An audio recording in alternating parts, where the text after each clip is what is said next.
arrival schedule says ship stopover, 1 person. Does that mean we're only welcoming 1 guest today?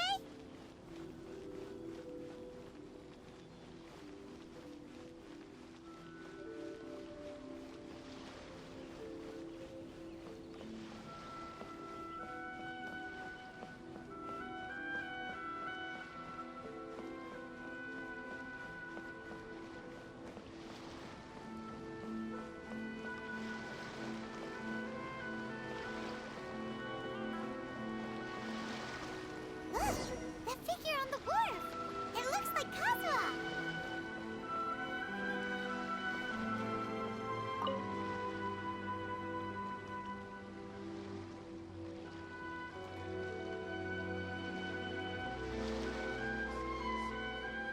Greetings, traveler in Paimon. I heard there would be guides for the Iridori Festival, but I didn't expect it would be you two. We didn't expect to see you either! Returning as a guest for the Iridori Festival, no doubt. I was a little surprised myself when I received the invitation. But after wandering the outside world for so long, it's good to have an opportunity to return to my homeland and pay respects to my old friends. Kazuha, when we saw you in the distance just now, you seemed to be looking for something. What happened? Ah, yes. You see, when I came off the boat with everyone just now, I suddenly heard light footsteps around me. I could tell they were not footsteps of a regular passenger. But by the time I turned around, the person had already disappeared. I only heard a splash come from below the pier. Even though I didn't manage to catch a glimpse of them, I found this strange piece of paper by my feet. Oh, does the paper happen to have a poem written on it? Huh. How did you know?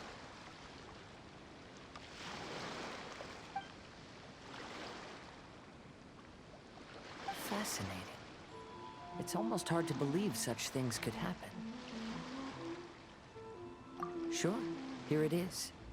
Please, have a look.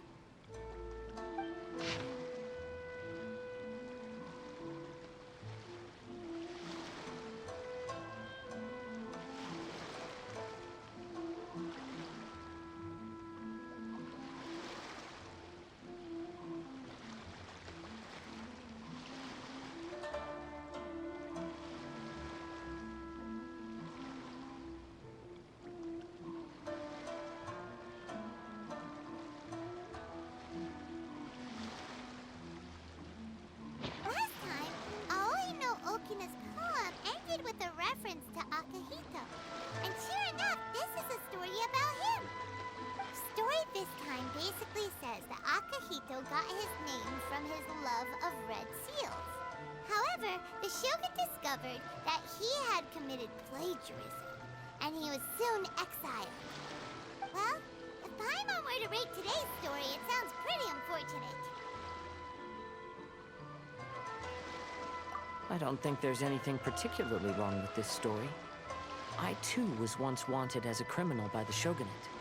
So I'm not all that different from Akihito mentioned in this story. But according to the story, Akihito was exiled by the shogun because of his wrongdoings. You did nothing wrong, Kazuha. Huh? Traveler, what are you thinking about?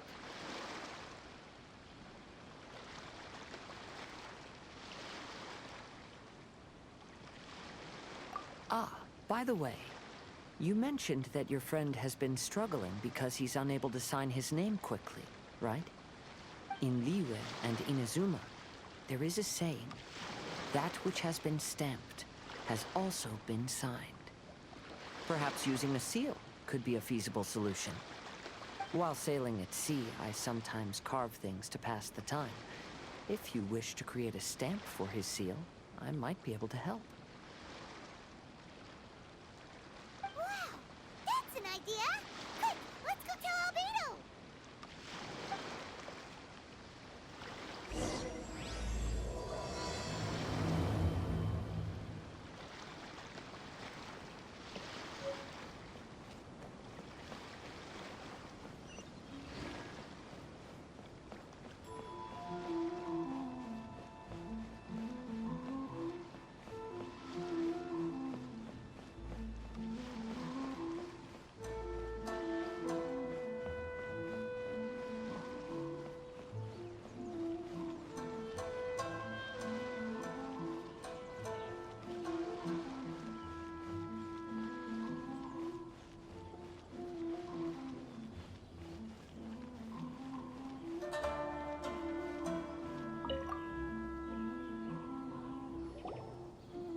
Beto! We figured out a way to help Shincho! Interesting. A story of the 5 Kasen appears again, and with a timely solution. Stamped seal, huh? Let me think. Indeed, it is an efficient solution. If we use a stamp, then Xingqiu won't have to struggle with his handwriting anymore. However, since Xingqiu's signature has been previously revealed to the readers, it would seem insincere if he only used the stamped seal for his new books. But I have another idea. Using a seal is a part of it, of course. Let's go to Ouya restaurant now to discuss my idea with everyone.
Yes, that's it, Genyu. Your writing has greatly improved today, which means yesterday's intensive training was effective. My apologies, but I simply can't do it anymore. My hands are so sore that I can't even move them anymore. I should have known better than to read novels during calligraphy class. You just had a 10-minute break. Come on, you can do this. When it comes to pushing a deadline, there's no one more brutal than Mr. Hirayama. No wonder Lady Ai would always send the editorial director to handle troublesome authors. Whoa, this is getting scary. It hasn't even been that long and Shincho's already zombified. Mr. Hirayama, we found a solution that might just solve our dilemma. In both Liyue and Inazuma, seals are widely used as the equivalents of a signature. If we use a stamp to leave the author's seal on the books, then we could make the signature process a lot easier. Of course, a seal on its own is not enough. So, I propose that each signature consists of 2 parts. First, we'll use a personalized seal. We can simply carve one using Chenyu's signature as the design. In addition, I'll also design a simple but elegant pattern that's easy for Chenyu to write. That way, he will only need to draw a simple pattern on each book. Let me think. All right, I think that would work.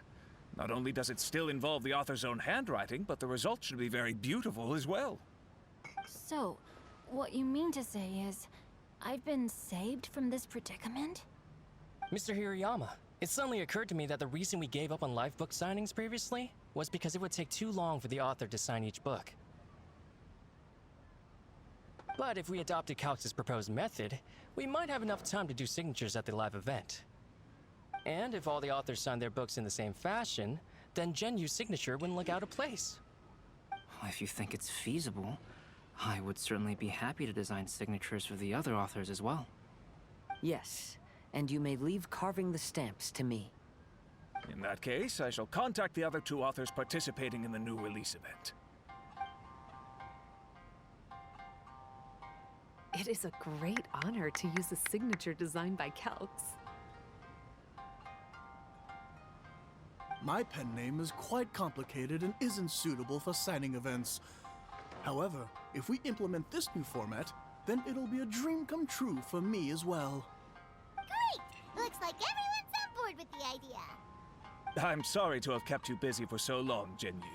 Please, take the next few days to have a good rest. We'll handle everything from here. The books that Genyu already signed can be used as special prizes in future events held by the Eye Publishing House. We did it. The event is saved. Thanks to everyone's efforts, Onodera and I are finally free of that mess. That's right! You're finally free, Xingqiu! Maybe you should step outside for some fresh air.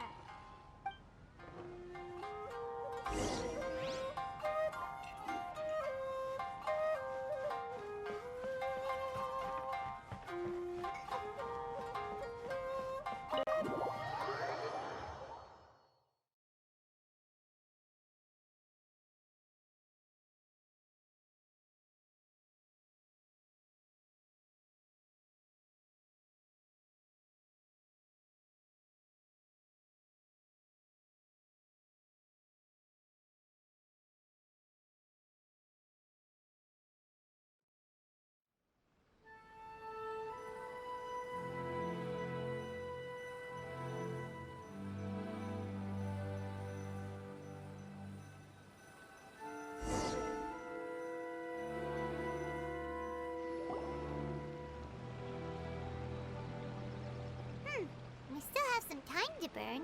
Where should we go next?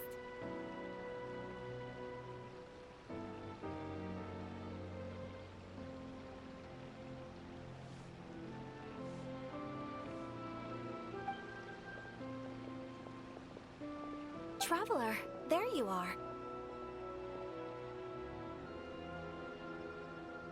Oh, it's Ayaka! And Venti! That's an interesting combo. I was just going to the festival venue to prepare the Ikebana lesson when I found a strange piece of paper on a flower stand.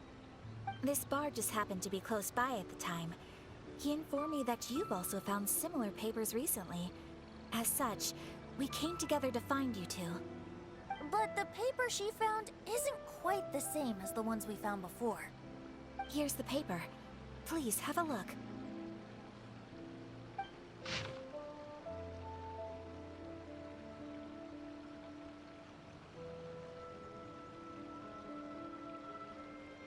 Huh. All the poems we found before were roughly the same length. But this one is only 2 lines. And even though there are only 2 short sentences, neither of them are next to the title or centered on the page. The position of the writing seems to indicate that there is other content written on this paper besides these 2 lines. If we take the poem literally, it reads, "Dip this paper in water and see the truth naturally appear."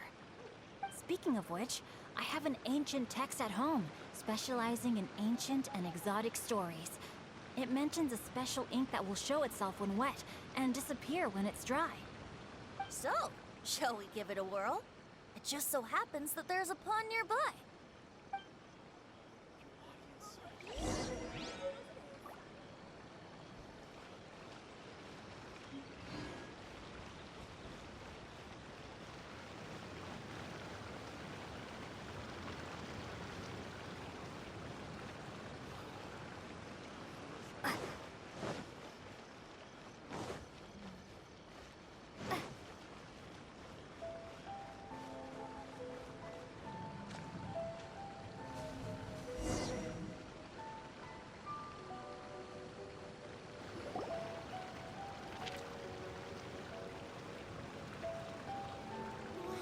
Look! It's really working! More words have appeared on the paper! Let Paimon see what it says.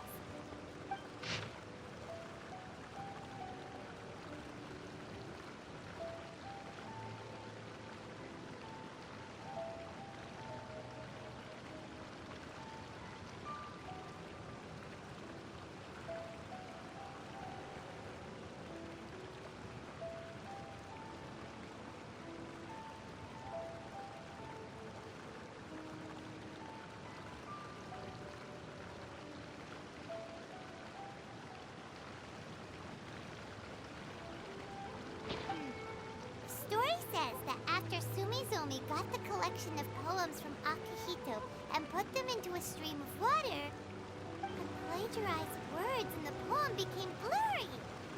Huh? Why would that happen? You see, Paimon, in the past, when printing was not yet well developed, handwritten text could easily become smudged in books when exposed to moisture.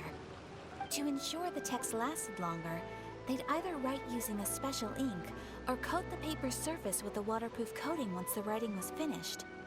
Such special inks are time-consuming and laborious to produce, and the waterproof coating could also prove just as difficult.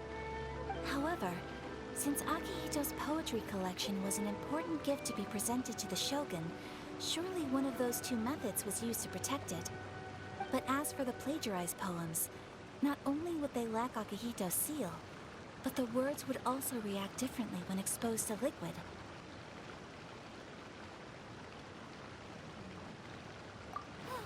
Which means Akihito didn't plagiarize his work. He was set up! Yes, it appears that this is the truth that Sumizome's story is trying to convey.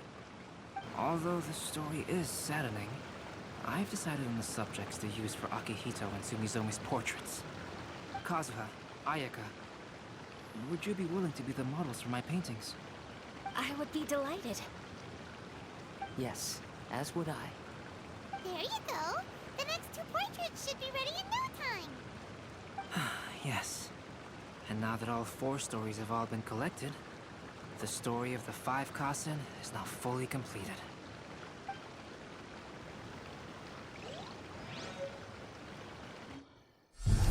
Long ago, Inazuma had 5 legendary poets.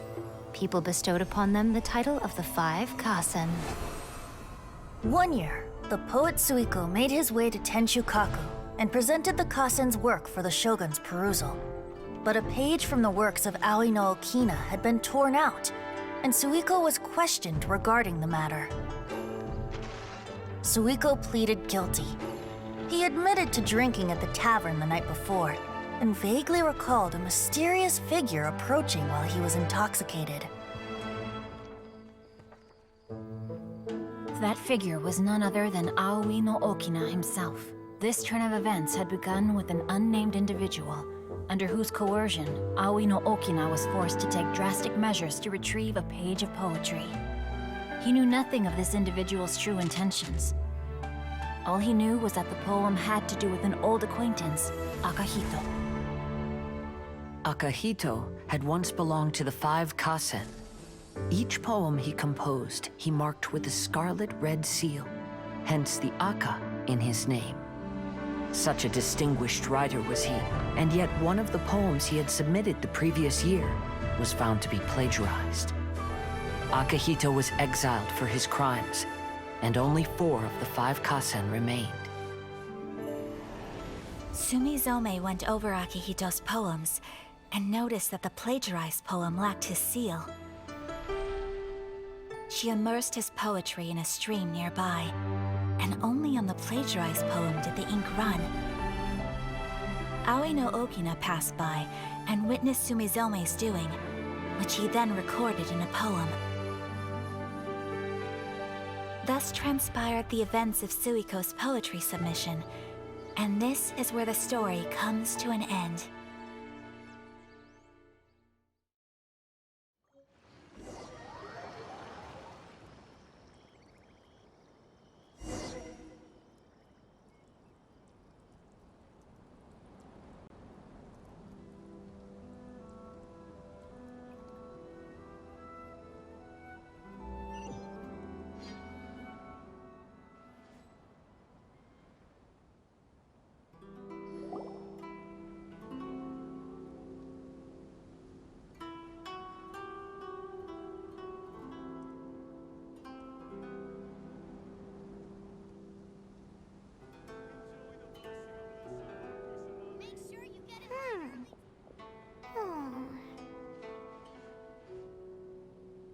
Yeah. Ever since we completed the story of the 5 Kasen, there's still one thing Paimon hasn't been able to figure out. One of the 5 Kasen is called Kuranushi, right? It's just that, how could the story of the 5 Kasen finish without him appearing at all? Oh! Have you really not noticed? Huh? Not noticed what? This is no time to be playing games, Tone Deaf Bard! What he means is that the story of Kuronushi was already embedded within the 4 poems. Huh? Really? That's right. The key lies in the poem that Aoi no Okina wrote after seeing Sumizome rinsing the poetry collection. An average person could never understand the scene of a young girl washing Akahito's poetry collection in a stream. Even Aoi no Okina couldn't figure out the meaning behind Sumizome's actions. He was simply reminiscing and thinking about his old acquaintances. However, for the perpetrator who framed Akahito, it was completely obvious. He was worried that if this poem was seen by the Shogun, then the Shogun could discover the truth behind the plagiarism incident. If that happened, then he'd be finished. So, in desperation, he threatened Aoi no Okina to make him tear out this poem. Which means the one who threatened Aoi no Okina is the same person that framed Akahito! What? Kuronushi? That's right. Though there are only 4 poems, they still managed to tell the complete story of all 5 Kasen. Since the Shogun mentioned in the poems is certainly not the one of the 5 Kasen, the only character left is the mysterious one with an unknown identity. Oh, okay. Paimon is finally starting to get it now. However, this also brings something else to mind. The story of the 5 Kasen has more or less reflected everything that's been happening around us lately. Which begs the question, is there a Kuronushi in our world as well? A Kuronushi? In our world? Speaking of which, I wonder if our dear Kazuha has come up with anything. Oh, right! Kazuha! He's been pretty quiet this whole time. Let's ask him!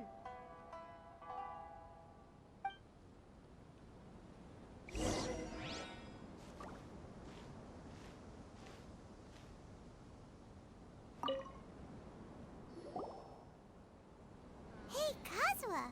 Are you okay? You've been standing in front of this blank canvas for a while, and you don't look so good. Apologies for making a wild assumption, but has the story of the 5 Kasen reminded you of anything? Yes. A few things did come to mind, actually. However, they were nothing more than some past incidents regarding my family. I don't mind sharing the stories, but I'd prefer not to bring you any more trouble. Hey, we're all friends here, Kazuha. You can always tell us whatever's on your mind. Kaidehara, please forgive my assumption, but perhaps you were thinking of the Raiden Gokuden? The Raiden Gokuden? What's that? It appears that Miss Kamisato and I were thinking of the same thing. But it also has much to do with the Yashiro Commission. It would be improper to speak of it here without the consent of Miss Kamisato. It's fine. Those of us here are all trustworthy, so there isn't any harm in it. However, this matter is somewhat complicated and may be difficult to explain. Let me start with the Raiden Gokuden. As you all know, the Yashiro Commission's primary purpose is managing ceremonial and cultural affairs, and Inazuma's art of forging swords is a very important part of our culture. The Raiden Gokuden were once the top 5 schools of the forging art in Inazuma. Although these families were swordsmiths by craft, they also held many important positions in the Yashiro Commission. Unfortunately, of the 5, only the Amenoma art still maintains its artisan lineage. The descendants of the Ishin art are also still alive, but the craft has been lost to time. The descendants of the Ishin art are none other than the Kaidehara family. Whoa! We knew Kazuha came from a noble family, but we had no idea about his connection to the Yashiro Commission and sword making. Yes, but that's all part of the past now. The Ishin art was lost with my great-grandfather's generation. My grandfather was dissatisfied with my great-grandfather's lack of effort. When he was young, my grandfather traveled all over Tevat to find a way to revive the family business. But it was to no avail. And in my generation, our last remaining family property was lost as well. I heard my elder brother mention that the decline of the Raiden Gokuden happened very rapidly. In the span of a few decades, 3 of the families suffered various misfortunes and disappeared completely. Later, there was speculation that all of these misfortunes stemmed from some background machinations, meaning that someone wanted to wipe out the Raiden Gokuden. However, since not every family of the Raiden Gokuden came to ruin, such explanations were treated as nothing more than a conspiracy theory. Indeed. I've also believed such ideas were just theories and rumors. However, I know that a major incident happened to my great-grandfather when he was young. Not only did it affect the Kaedahara clan, but it nearly jeopardized the Kamisato clan's position in the Yashiro Commission as well. After reading the story of the 5 Kasen, I can't help but feel like it's pointing me toward the truth behind that incident. What exactly happened to your great-grandfather, Kazuha? I still can't say. I need to speak with someone to verify the details. Let's meet here again at noon tomorrow. I will tell you everything I know then.